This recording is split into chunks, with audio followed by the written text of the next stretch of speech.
What's up, Sooner Nation? Happy Sunday. Welcome back to the Sooner Surge as we get a little softball action today as the Sooners dominate 17-1. I know Kansas City, it's not a great opponent, but still 17-1. They continue with the bats just on an incredible tear, the offense is. Before we get started with this video, though, hit the subscribe button, turn on your notifications. Also, check out the fan stop. You see the logo there in the corner.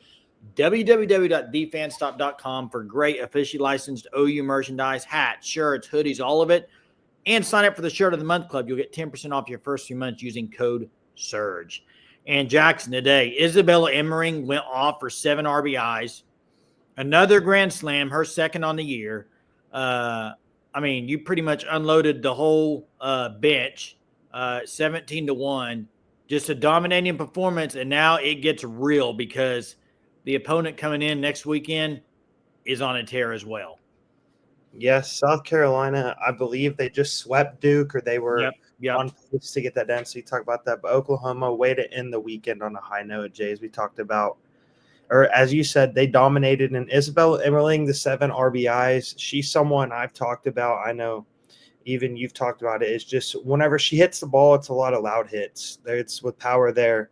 And if she's able to make them fall, they're either going out of the park or it's going to be a double or maybe potentially even a triple. And she just was phenomenal today. And on the defensive end of the field, continues to just be a steady hand. And you talk about it, 16 players, I believe it was, got in at bat, or at least one plate appearance for Oklahoma today. So the ability to have that 1 to 2 at bats for one young player, if they get a hit, it can get them some confidence going into SEC play. And I think this is one major question that I have still, and it's not necessarily anything against this team. It's just, is she going to go with a consistent lineup, or is it going to be a different lineup every single day? Because I don't know if there's been the same lineup consistently in back-to-back games this year. And Oklahoma, they're just going to have to be able to switch things up. Are they going to do that, or is Tia Malloy, is she going to be the freshman that maybe finds herself in that lineup? Is Abigail Dayton going to stay in that one hole? Is Zach Biani going to get an opportunity in the one hole, Jay? So I think that's something that we all are looking forward to seeing, is just how Patty Gasso is going to continue to use the aggressiveness of this team, switching up the lineups, being aggressive on the base paths and everything like that. Yeah, and one thing I loved seeing today was Hannah Core making her return. She gets the pinch hit, 2 RBI hit, stays out in the field. That was great because, you had heard rumblings from Patty that, hey, she's close to coming back. It was great to see her out there. Love to see it. But, hey, let's transition to this matchup. And as a move into SEC play, Jackson, and just everybody's watching, we're going to have a video released this week comparing the first 19 games this year to the first 19 games last year. Numbers-wise and everything. It's going to be a breakdown, so you'll want to check that out. But believe South Carolina 19-0. Yeah. Oklahoma 19-0. Friday night. Love's Field. I don't know what you got going on, but you need to be there because it's going to be a great atmosphere. And, oh, by the way, South Carolina has a certain player on their team named Quincy Lilio, who's leading the way for them. She's having a great year so far. I think batting over 500. Wow. Just amazing. Amazing for Quincy Lilio, and I'm super happy for her. But, man, this is going to be a great atmosphere this next weekend. It's going to be a great test for Oklahoma. We've talked about it. They've kind of, they went through unscathed now in the non-conference, had some close games, but fought through and got the wins. And now it's real. It's real softball against real opponent, really good opponent on Friday night. I can't wait for this matchup. I would assume, Jackson, they're going to throw Landry first, but who knows? Yeah. Well, that's what I was going to ask you, Jay, is who do you think is going to get the ball first on Friday night? I agree. I think Sam Landry is going to get the ball first, but also I wouldn't be shocked if it's Kirsten Deal either, because she's pitched a good amount of games. She's gone into some big environments, had to come into the game pitch. So I know it's a home field for Oklahoma. It helps with the nerves and everything, but South Carolina, you said they're undefeated. They're absolutely going to want to make a statement on Friday night, knowing they have the former national champion, actually 4-time former national champion in the Oklahoma Sooners. They're going on the road. Not many people are going to predict them to win. And so, they're going to want to come in and make a statement, welcome Oklahoma to the SEC as well, saying, hey, that you're not the same softball team that you guys have been in our conference. You're not going to run this conference. But Oklahoma, I know this is a different team. This isn't the same team of the past. You have many young players that have been playing with an edge. Gabby Garcia, she's been playing really good as of late. Jay, Sydney Barker continues to make most of her opportunities. Tia Malloy as well. So you just have many young players who are going to be under the lights for the first time really at Love Field, in which I think it's going to be a phenomenal crowd. I think Sooner Nation's going to show out, Jay. But it's just, is Oklahoma, are they the team that we've seen them be the last 4 years in which they're able to dominate opponents? I know it's not the same players. Or is this an Oklahoma team in which they're going to be in a lot more tight games compared to what we're accustomed to seeing them be in? Well, the fact of the matter is the SEC is a lot tougher than the Big 12 ever was. Yeah. So you're gonna have very tough games. I mean, South Carolina undefeated.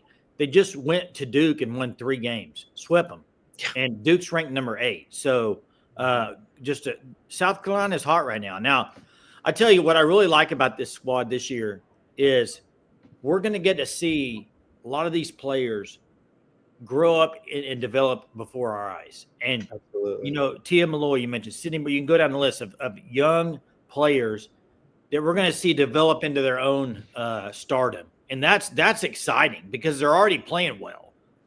They're deep. I mean, you talk about deep, this team is deep. And then you have Sydney Sanders, who's had a great start to her senior year there. So it's really good to see. But it's going to be a step up this weekend. And I'm excited for it. I'm excited to see. I mean, you look at, I don't know, they're past, I don't know, however many games. They're run rolling pretty much every game. So it'll be interesting to see when they get in a tight game now, because it's kind of been a bit. But they're ready for this, Jackson. The youngsters are ready for it. The staff is ready for it. It's time to go, and I cannot wait till Friday night. This is going to be real deal. This is going to be amazing atmosphere. It's going to be amazing competition. I'm excited. Yeah, and I think on Friday night too that Ella Parker, she's going to have one of those Sooner games in which Sooner fans are going to remember for a long time. I think she is on the precipice of breaking out into a national star in college softball. I don't know. He already is. All-American. Yeah, no, yes, but I know, but I'm saying, like, you don't hear her getting talked about as much as, like, maybe Keegan Rothrock or Jocelyn Erickson or Jordy Ball or Nyjah Kennedy, players of that caliber. I'm saying that's whenever she gets onto the map, like, everyone's going to know who Ella Parker is. She's going to have one of those games. You're going to see it on SportsCenter. I think she's been really, really close to having some monster games. I think she's maybe due, if that's the right word. I don't know, but she's, I wouldn't be shocked if she hits 2 or 3 home runs on Friday night. I would not. I think she is legitimately the best offensive player in college softball. And Jay, it wouldn't shock me if she hit 2 home runs in one game. Like, she's that good of a. Well, you just said 2 or 3 home runs on Friday night. Yeah. So I'd love that, Jackson, but that's a lot to ask. But I'd love that. But she's on a tear. You're right. She's on a tear. She's playing well. There's a lot of players playing well right now. I think Nelly Mack's kind of getting the groove now. I agree. So I'm excited, man. They got some arms. They got young arms like Lowry, and then you got experienced arms like Bella Smith, Landry, Deal. You got Monticello. I kind of love how this team's kind of merging together. I think this is going to be a really, really, really great team, and not just for this year, Jackson, because they don't lose much after this year. So this is, hey, 5 in a row. The people before the season said, I don't know, that's going to be very tough with this young team. I still agree with that. I think it's going to be tough because I think there's really good teams out there. But at this point, I am not picking against OU. Mm-mm. Not at this point. I think it's going to be very difficult to win 5 in a row, obviously. But hey, I've seen a lot that I've liked so far, and I'm impressed. So the Sooners impressed today, 17-1 over Kansas City to close it out. SEC starts next week, and we'll have plenty of videos this week to get you ready for it. Thanks for tuning in. Thanks for watching. We will talk to you next time.